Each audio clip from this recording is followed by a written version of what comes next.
अस्सलाम वालेकुम। आज की वीडियो में हम करेंगे एक्सरसाइज 2B है जी mathematics book 3D 7th edition जो न्यू एडिशन आया है उसी एक्सरसाइज है ये। और इसका हम करेंगे जी क्वेश्चन नंबर 10 करेंगे। इससे जो पिछले क्वेश्चन है पहले करवा चुकी हूँ, उसका लिंक मैं डिस्क्रिप्शन में दे दूँगी, आप वहाँ से देख लीजिएगा।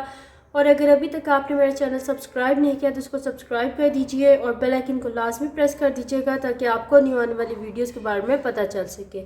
तो स्टार्ट करते हैं। क्वेश्चन नंबर 10 हमारे पास है कि given that the function f of x is equals to 5x divided by 2 minus 4x where x is not equals to 1/2। अच्छा, ये क्यों लिखा हुआ है x is not equals to 1/2? वो इस वजह से लिखा हुआ है कि अगर मैं यहाँ पे एक्स की जगह 1/2 हमेशा जब भी ऐसे कुछ लिखा हो ना कि x is not equals to this, तो आप हमेशा डिनोमिनेटर को देखा करें। तो यहाँ पे अगर मैं 1/2 को सब्सटीट्यूट कर दूँ तो 2 2 ज़ा 4 हो जाएगा, तो 2 माइनस 2 क्या हो जाएगा? 0 हो जाएगा।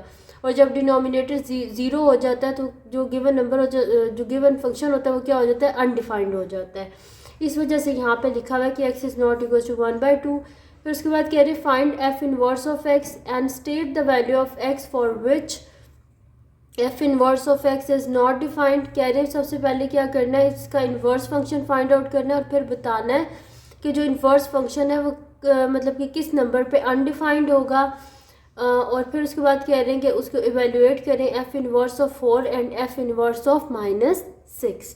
तो स्टार्ट करते हैं इसको। कोई मुश्किल क्वेश्चन नहीं है, इजी सा ही क्वेश्चन है। तो स्टार्ट करते हैं। मैं यहाँ पे लिख लेती हूँ सोल्यूशन। और फंक्शन का जो इंट्रोडक्शन और सारा जो इसका कॉन्सेप्ट है वो मैंने पहले एक वीडियो उसमें बना दी है, उसका लिंक मैं डिस्क्रिप्शन में दे दूँगी, वो भी आप देख लीजिएगा। तो गिवन फंक्शन क्या हमारे पास फंक्शन है कि f of x is equal to 5x divided by 2 minus 4x। ठीक है, ये मेरे पास। अब इसमें हम स्टैंडर्ड फॉर्म यूज़ करेंगे फंक्शन की। मैं यहाँ पे लिख लूँगी y is equals to f of x. ठीक है जी, ये मैंने लिख दिया। तो अब y को मैंने एफ ऑफ एक्स के इक्वल ले लिया। ठीक है, अब यहाँ पे क्या मैं करूँगी कि इसको ना f को अगर मैं इस साइड पे ले आऊँ तो मेरे पास क्या हो जाएगा? f inverse of y is equals to x। ठीक है, तो यानी कि f इनवर्स ऑफ y मेरे पास किसके इक्वल है? x के इक्वल है।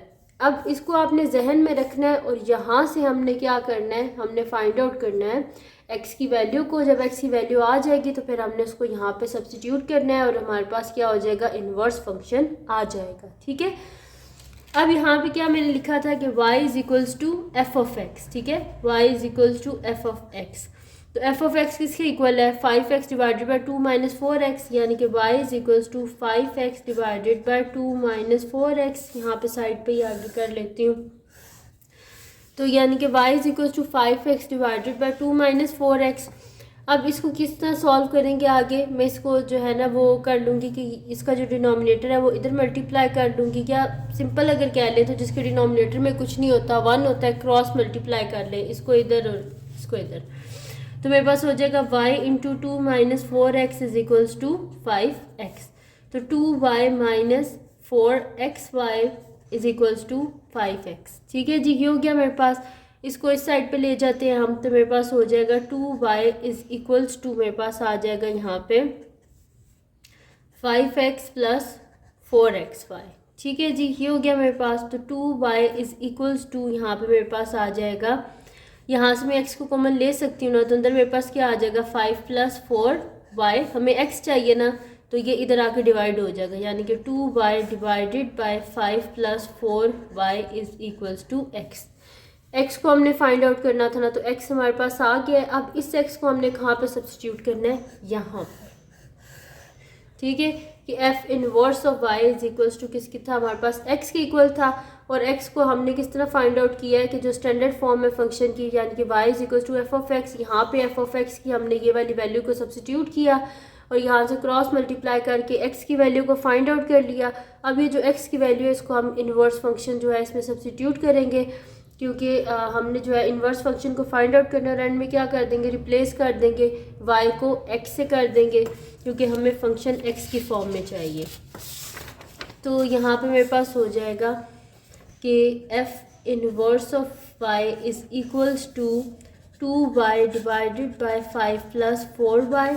अब यहाँ पे क्या कर देंगे? रिप्लेस कर देंगे y को x से, तो रिप्लेस वाई बाय एक्स। तो मेरे पास हो जाएगा f inverse of x is equals to 2x divided by 5 plus 4x। Inverse function हमारे पास आ गया। अब क्या उन्होंने बोला था कि इनवर्स फंक्शन को फाइंड आउट करें और उसके बाद बताएं कि कौन सी ऐसी वैल्यू है जिस पे फंक्शन डिफाइंड नहीं होगा, यानी कि अनडिफाइंड होगा।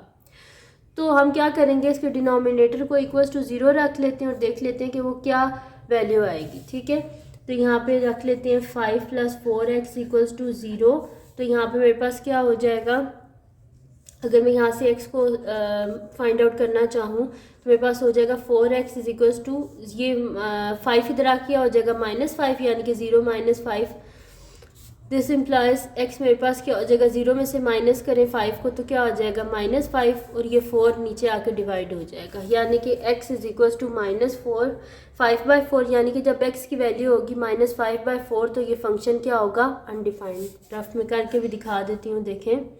जब यहाँ पे मेरे पास क्या है 5 प्लस 4x है ना, x की जगह मैं लिख देती हूँ -5/4। तो 5 प्लस 4 इंटू -5/4, 4 और 4 कैंसिल आउट, 5 - 5 क्या होता है 0। तो डिनोमिनेटर जब 0 हो जाएगा तो अनडिफाइंड हो जाएगा ना। तो यहाँ पे फिर मैं लिख देती हूँ कि f inverse of x is not defined when x is equals to -5/4। ठीक है, ये भी हो गया हमारे पास। हमने बता दिया कि इन्वर्स फंक्शन कब डिफाइंड नहीं होगा। अब इसके बाद क्या करना है हमने, वो कह रहे हैं कि आप फाइंड आउट करके बताएं आप f inverse of 4 and f inverse of -6। तो ये कोई मुश्किल बात नहीं है। तो यहाँ पे हम फाइंड आउट कर लेते हैं। सबसे पहले जी हमारे पास इन्वर्स फंक्शन है 2x divided by 5 plus 4x। हमने फाइंड आउट करना है f इनवर्स ऑफ 4। तो f inverse of 4 is equals to 2 into 4 divided by 5 plus 4 into 4। तो ये मेरे पास हो जाएगा 4 2 ज़ा 8 डिवाइडेड बाई 5 प्लस 16। ठीक है जी, तो मैं नेक्स्ट शीट लेती हूँ और उस पर हम इसको आगे कर लेते हैं।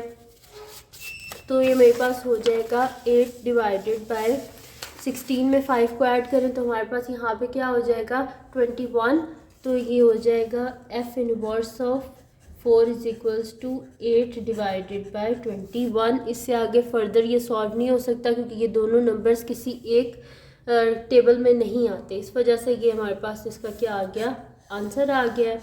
और इसको जो है वो मिक्स नंबर में भी नहीं लिख सकते क्योंकि ये क्या प्रॉपर फ्रैक्शन है, न्यूमरेटर डिनोमिनेटर से छोटा है, यानी कि यहीं पर हमें इसे स्टॉप करना पड़ेगा। नेक्स्ट क्या हमने फाइंड आउट करना था, हमने फाइंड आउट करना था एफ इनवर्स ऑफ -6। तो एफ इनवर्स ऑफ एक्स को पहले लिख लेते हैं, वो हमारे पास है जी 2x divided by 5 plus 4x। तो यहाँ पे फिर मैं लिख लेती हूँ कि f inverse of -6 is equals to 2 into -6 divided by 5 plus 4 into -6। तो ये मेरे पास हो जाएगा 6 2 ज़ा 12 -12 डिवाइडेड बाय 5 प्लस माइनस और 6 4 से हमारे पास क्या होता है 24। तो ये मेरे पास हो जाएगा -12 डिवाइडेड बाय, मेरे पास यहाँ पे नीचे आ जाएगा -19। दोनों माइनस का साइन है, माइनस और माइनस कैंसिल आउट, यानी कि 12 डिवाइडेड बाय 19। इससे आगे ये भी फर्दर सॉल्व नहीं हो सकता, इस वजह से ये आ गया हमारे पास इसका आंसर, यानी कि 12 डिवाइडेड बाय 19। ये आ गया मेरे पास एफ इनवर्स ऑफ -6। ठीक है, तो ये आ गया हमारे पास इसका आंसर। तो ये थी जी आज की वीडियो जिसमें मैंने आपको करवाया है एक्सरसाइज 2B का क्वेश्चन नंबर 10। तो अगर ये वीडियो आपके लिए हेल्पफुल है तो इसको लाइक कीजिएगा, मेरे चैनल को सब्सक्राइब कीजिएगा और बेल आइकन को लास्ट में प्रेस कर दीजिएगा ताकि आपको न्यू आने वाली वीडियोज़ के बारे में पता चल सके। और जो मेरा सेकेंड चैनल है जिसके बीच में मेरी कुकिंग की, क्राफ्ट्स की, रिडल्स की, ट्रैवलिंग की वीडियोज़ हैं, उसका लिंक डिस्क्रिप्शन में है, उसको भी सब्सक्राइब कर दीजिएगा। और मेरी बहन का जो चैनल है उसका लिंक पे डिस्क्रिप्शन में है, उसको भी सब्सक्राइब कर दीजिएगा और अपनी दुआओं में लाजमी याद रखिएगा। अल्लाह हाफ़िज़।